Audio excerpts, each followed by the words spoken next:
ജപ്പാനിൽ ഭൂചലനത്തിൽ മരിച്ചവരുടെ എണ്ണം 48ആയി. പശ്ചിമ തീരത്തെ സുനാമി മുന്നറിയിപ്പ് പിൻവലിച്ചു.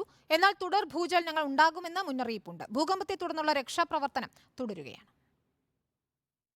പുതുവത്സര ദിനത്തിലുണ്ടായ വൻ ഭൂചലനത്തിന് പിന്നാലെ തുടർചലനങ്ങൾ ജപ്പാനിൽ തുടരുകയാണ്. ഇതുവരെ 155ലധികം തുടർചലനങ്ങളുണ്ടായി. ഭൂകമ്പമാപിനിയിൽ 7.6 തീവ്രത രേഖപ്പെടുത്തിയ ആദ്യ ചലനത്തിന് പിന്നാലെ പുറപ്പെടുവിച്ച സുനാമി മുന്നറിയിപ്പ് പിൻവലിച്ചു. സമുദ്രമേഖലയിലെ എല്ലാ തൊഴിലുകൾക്കും തൽക്കാലം വിലക്കുണ്ട്.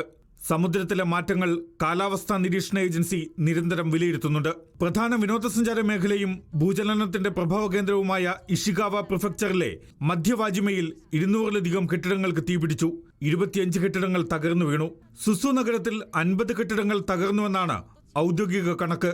ഹോൻഷു ദ്വീപിലേക്കുള്ള റോഡുകളും പ്രദേശത്തെ കെട്ടിടങ്ങളും തകർന്നു. ഭൂചലനങ്ങൾക്ക് പിന്നാലെ വലിയ മണ്ണിടിച്ചിലുണ്ടായി. ഇതിൽ അകപ്പെട്ടവരെ പുറത്തെടുക്കാനുള്ള രക്ഷാപ്രവർത്തനം തുടരുകയാണ്. ആയിരങ്ങൾ കുടുങ്ങിക്കിടക്കുന്നുവെന്നാണ് കണക്കുകൂട്ടൽ.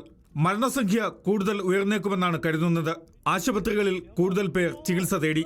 രക്ഷാപ്രവർത്തനങ്ങൾക്ക് സൈന്യം രംഗത്തിറങ്ങി. റൺവേ തകർന്നതിനെ തുടർന്ന് നോട്ടോ വിമാനത്താവളം അടച്ചുവെന്നും ദേശീയ മാധ്യമമായ NHK റിപ്പോർട്ട് ചെയ്തു. ആവശ്യമായ എല്ലാ സുരക്ഷാ ക്രമീകരണങ്ങളും സജ്ജമാണെന്ന് ജപ്പാൻ പ്രധാനമന്ത്രി ഫ്യൂമിയോ കിഷിദ അറിയിച്ചു. റോഡുകൾ തകർന്നത് രക്ഷാപ്രവർത്തനത്തെ ബാധിച്ചുവെന്നും പ്രധാനമന്ത്രി. International desk reporter.